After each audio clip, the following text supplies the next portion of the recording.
Hello guys, Vaishnav institute of wisdom में आपका स्वागत है। आज हम कक्षा 10 के क्षितिज भाग 2 पुस्तक का 5वां अध्याय, जिनके लेखक है नागार्जुन, और ये एक कविता के जैसे हैं। और ये पहली कविता इसके अंदर है, यह दंतुरित मुस्कान, और दूसरी जो है इसमें फसल।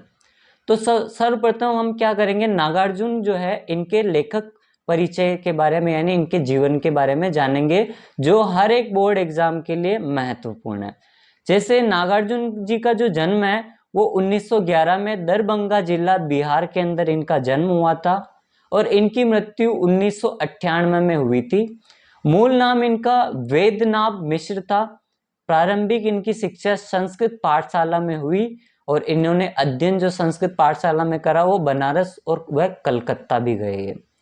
तो 1936 में इन्होंने बाद में श्रीलंका गए ये और बौद्ध धर्म की शिक्षा वहां से ली, और 1938 में ये वापस लौट आए। यानी 1936 में श्रीलंका गए बौद्ध धर्म की शिक्षा लेने के लिए, और 1938 में ये वापस लौट आए।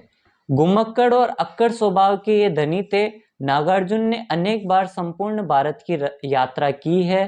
काव्य कृतियां इनकी युग धारा, सतरंगे पंखों वाली, हजार हजार बाहों वाली, तुमने कहा था, पुरानी जूतियों का कोरस, आखिर ऐसा क्या कह दिया मैंने, मैं मिलिट्री का बुढ़ा घोड़ा, उनका संपूर्ण कृतित्व नागार्जुन रचनावली के 7 खंडों में प्रकाशित है। पुरस्कार जो इनको मिले वह हिंदी अकादमी दिल्ली का सिक्कर सम्मान, उत्तर प्रदेश का भारत और भारतीय पुरस्कार एवं बिहार का राजेंद्र प्रसाद पुरस्कार इनको मिला हुआ है। मैथिली भाषा में कविता के लिए इन्हें साहित्य अकादमी पुरस्कार प्रदान किया गया है। राजनीतिक सक्रियता के कारण इन्होंने अनेक बार जेल जाना पसंद किया है। यानी इनको राजनीतिक सक्रियता मतलब सक्रिय होने के कारण इनको काफी बार इनको जेल में जाना पड़ा। हिंदी, मैथिली, बांग्ला और संस्कृत पे इनके अच्छे ज्ञाता थे। ये इन भाषाओं के, हिंदी, मैथिली और बांग्ला और संस्कृत के। मातृभाषा मैथिली में इन्होंने यात्री नाम से प्रतिष्ठित एक रचना की थी। लोक जीवन से गहरा सरोकार रखने वाले नागार्जुन भ्रष्टाचार, राजनीतिक स्वार्थ और समाज में परिवर्तनशील स्थिति के प्रति साहित्य में अपने सजग भागीदारी इन्होंने निभाई। ये व्यंग्य में माहिर थे। इसलिए ये व्यंग्य में माहिर थे, इसलिए इन्हें क्या कहा जाता था, आधुनिक कबीर कहा जाता था। इन्हें क्या कहा जाता था, आधुनिक कबीर के नाम से इनको जाना जाता था। किनको, नागार्जुन को। क्यों? क्योंकि ये व्यंग्य में माहिर थे। अब पहली हम जो कविता है, यह दंतुरित मुस्कान, इससे हम शुरू करते हैं। तो आपको ये दिख रहा होगा, यह दंतुरित मुस्कान। सर्वप्रथम मैं आपको बता दूं कि बिना दांत वाली जो बच्चे की मुस्कान होती है उसे क्या कहा जाता है, दंतुरित मुस्कान। ठीक है, दंतुरित मुस्कान का मतलब क्या है, बिना दांत वाली मुस्कान। अब ये जो पंक्तियां लिखी हुई है इसको हम पढ़ेंगे और इसको समझेंगे और इसकी व्याख्या करेंगे। तुम्हारी ये दंतुरित मुस्कान मृतकों में भी भर डालेगी या डाल देगी जान। दूली दूसर तुम्हारे ये गात, छोड़कर तालाब मेरी झोपड़ी में खिल रहे हैं जलपात या जलजात। परस पाकर तुम्हारा ही प्राण, पिघलकर जल बन गया होगा कठिन पाषाण। अब इसके बाद जो है वो लाइनों को हम देखेंगे। छू गया तुमने कि जड़ने लगे पड़े शेफालिका के फूल, बांस था कि बबूल, तुम मुझे पाए नहीं पहचान, देखते ही रहोगे अनिमेष, थक गए हो आंख लू में फेर। क्या हुआ यदि हो सके परिचित न पहली बार, यदि तुम्हारी मां न माध्यम बनी होती आज, मैं ना सकता देख, मैं ना पाता जान, तुम्हारी ये दंतुरित मुस्कान। धन्य तुम मां भी तुम्हारी धन्य, चीर प्रवासी में इतर में अन्य, इस अतिथि में प्रिय तुम्हारा यह रहा संपर्क, उंगलियां मां की कराती रही मधुपर्क, देखते तुम इधर कनकी मार, और होती जब की आंखें चार, तुम्हारी दंतुरित मुस्कान मुझे लगती बड़ी ही छविमान। इन पंक्तियों का सर्वप्रथम हम जैसे व्याख्या देखेंगे तो इनकी जो व्याख्या है, यानी जो कवि है हमारे नागार्जुन, वो ये कहना चाहते हैं यह दंतुरित मुस्कान के माध्यम से कि जो जो कवि है वो खुद बताते हैं उनके खुद के बारे में। अपने शिशु पुत्र को संबोधित करते हुए कवि कहते हैं, छोटे छोटे दांतों से सुशोभित तुम्हारा यह मुखड़ा, तुम्हारी निश्चल मुस्कान इतनी मोहक है और इतनी सुंदर है कि जैसे निर्जीव व्यक्ति में भी भर देगी प्राण या फूंक देगी प्राण। कवि कहना चाहते हैं कि इस दंतुरित मुस्कान को देखकर मानो मृतक भी जी उठेगा।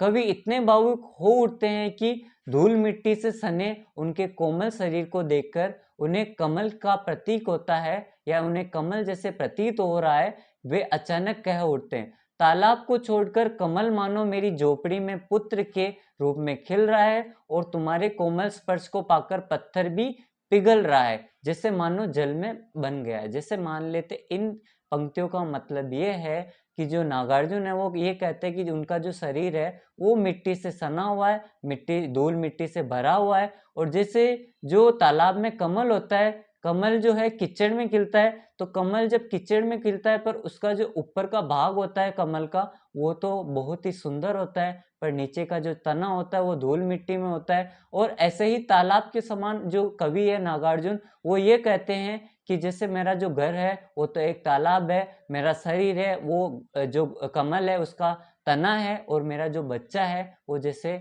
सुंदर कमल के समान खिल रहा है। वे घर को छोड़कर सन्यासी बन गए थे, यानी कवि बता रहे कि वो घर बार छोड़कर सन्यासी बन गए थे, इधर उधर घूम रहे थे, किंतु घर पर सुगत आश्चर्य के रूप में उन्होंने एक शिशु पुत्र जो कुछ समय पहले छोड़ के गए थे, अपनी मोहक दंतुरित मुस्कान के साथ उन्हें लगातार देखे जा रहे थे। उन्होंने कोमल स्पर्श पाकर कवि को ढूंढ ही लिया और पाषाण हृदय में शेफालिका के फूलों की भांति वो झड़ने लगा। यानी जैसे ही उनके बच्चों को नागार्जुन ने स्पर्श किया, उनका मन जैसे शेफालिका के फूलों के भांति झड़ने लगा, उनके हृदय में वात्सल्य रस की धार बहने लगी, और अनायास ही उन्होंने अपने पुत्र से कहते हुए, तुमने आज से पूर्व मुझे कभी नहीं देखा, ठीक है, इसलिए शायद मुझे पहचान नहीं पा रहे हो, लेकिन इस प्रकार एक नजर देखते ही तुम मुझे जैसे थम के रख दिया है मुझे, या मुझे तुम लोगों ने जैसे आपकी नजर ने मुझे थाम के रख दिया है। कवि भी लगातार उसे देखते रहते हैं, किंतु जो शिशु पुत्र है वो थकान से उबरने के लिए आंखें फेर लेता है, यानी वो थका हुआ होता है, तो वो लगातार देखने की वजह से वो आंखें फेर लेता है। और बच्चे ऐसी हरकतें करते हैं कि जैसे हम किसी को लगातार देखें तो वो कभी कभी नजर फेर लेते हैं। वह कहते हैं कि अमर मेरी दृष्टि घुमा दूंगा, आसानी से मेरी नजर तुम्हारे जैसे अमृतवान नजरों में मिल तो जाने दो। श्रम से बचा जो बच्चा है वो थकान से चूर चूर है, फिर भी कवि चाहता है, जो नागार्जुन चाहते कि वो उनकी नजरों में देखे और उनका जीवन अमृत के समान बन जाए। कवि उसके बाद जो संबोधित करते हैं कि अरे बेटे, यदि पहली बार देखकर मुझे पहचान ना सके तो कोई बात नहीं, मैं ही कभी तुम्हारे सामने न आ पाया क्योंकि काम में इतना इधर उधर था मैं, और अगर तुम्हारी माँ न होती तो आज तुम्हें मैं देख नहीं पाता, मैं घर पर ही नहीं रहता क्योंकि अतिथि जैसे मैं तुम्हें देखकर शायद तुम्हारा परिचय जान पाता। तुमसे मेरा क्या संबंध है ये मैं नहीं बता सकता, पर इतना जान लो कि मैं तुम्हारा पिता हूँ, जो समय रहते तुम्हारे घर एक दंतुरित मुस्कान देखने आया है। तुम्हारी माँ धन्य है जो ऐसा पुत्र को जन्म दिया, और तुम्हारी जो मुस्कान है वो दंतुरित मुस्कान जैसे मेरे प्राणों में भर देती है जान। मैं ही जैसे घर आता इधर उधर भटकता रहा, तुम्हारी माँ स्नेह संपर्क के आते ही जैसे हाथों में खिलखिलाया एक कमल आया मेरे घर। कवि अपनी पत्नी का आभार प्रकट करते हैं और कहते हैं कि ये दंतुरित मुस्कान मेरे जीवन की सबसे अतुलनीय है, बहुत मूल्यवान है। छोटे छोटे जो नए दांत आने अभी बाकी है, फिर भी ये आकर्षित जो मुस्कान है मेरे लिए जीवन में सबसे महत्वपूर्ण है। और शिशु का जो कर्तव्य है वो अपने माता पिता को खुश रखना है, और वो अपनी इस दंतुरित मुस्कान से वो एक ऐसा वातावरण प्रकट कर रहा है जिसमें माता पिता दोनों उसको देखकर बहुत ही प्रसन्न अपने आप को महसूस करते हैं। यह दंतुरित मुस्कान यानी बिना दांतों वाली मुस्कान के बारे में वो अपने पुत्र और उनके जो पत्नी है उनके बारे में जो विश्वास है उनके प्रति वो प्रकट कर रहे हैं, और उनकी जो प्रसन्नता है वो इतनी है कि वो अपने जीवन को जैसे मृतक के समान मानते थे, पर उसमें भी अब जान भर दी किसने? यह दंतुरित मुस्कान ने। अब जो दूसरी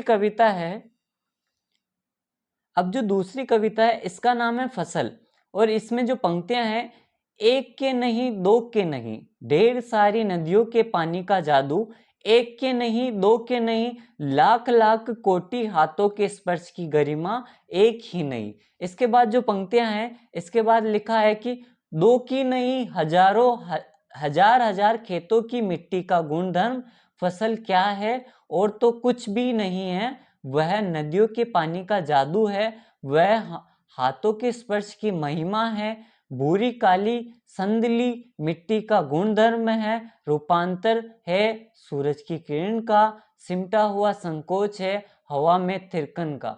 यानी जो कवि है वो फसल कविता के माध्यम से बता रहे हैं कि जो फसल हमारे खेतों में पैदा होती है उसके लिए क्या क्या किस किस की जरूरत होती है, जैसे नदियों का पानी, मिट्टी, किसान, ठीक है, और क्या सूरज की किरणें और हवा की थिरकन यानी हवा। ये जो है वो फसल को तैयार करने में एक महत्वपूर्ण भूमिका निभाती है। केवल अच्छी मिट्टी के होने से कोई फसल अच्छी नहीं हो जाती है, केवल परिश्रम कर लेने से कोई भी किसान अच्छी फसल नहीं कर पाता है। इसमें सबका महत्वपूर्ण योगदान होता है, इतना योगदान होता है कि सबका एक हिसाब से देखा जाए तो केवल एक पर आश्रित होने से फसल तैयार नहीं होती है। इसमें वायु, इसमें मिट्टी, इसमें सूर्य की किरणें, परिश्रम और कीमत चुकानी पड़ती है किसको? जो किसान होता है। उसके बाद जाकर फसल का एक निर्माण होता है और फसल इतनी अच्छी होती है जिससे कि सबका एक सामान्य तरीके से देखा जाए तो समान आपका क्या होता है? समान भागीदारी होती है किसमें? फसल को पैदा करने के लिए। ठीक है, थैंक यू सो मच। तो ये दोनों नागार्जुन जी की कविता थी जिनका पहला नाम है यह दंतुरित मुस्कान, और दूसरी जो कविता है उसका नाम है फसल। और इसमें व्याख्या में यही बताया गया है कि सबका महत्वपूर्ण योगदान होता है, केवल मिट्टी अच्छे हो जाने से या जो आपके किसान है इसके परिश्रम से कुछ नहीं होता है। इसमें हवा अच्छी चाहिए, सूर्य की किरणें चाहिए, इसमें नदियों का पानी चाहिए, तभी जाके फसल का अच्छे से निर्माण हो पाता है। Thank you so much.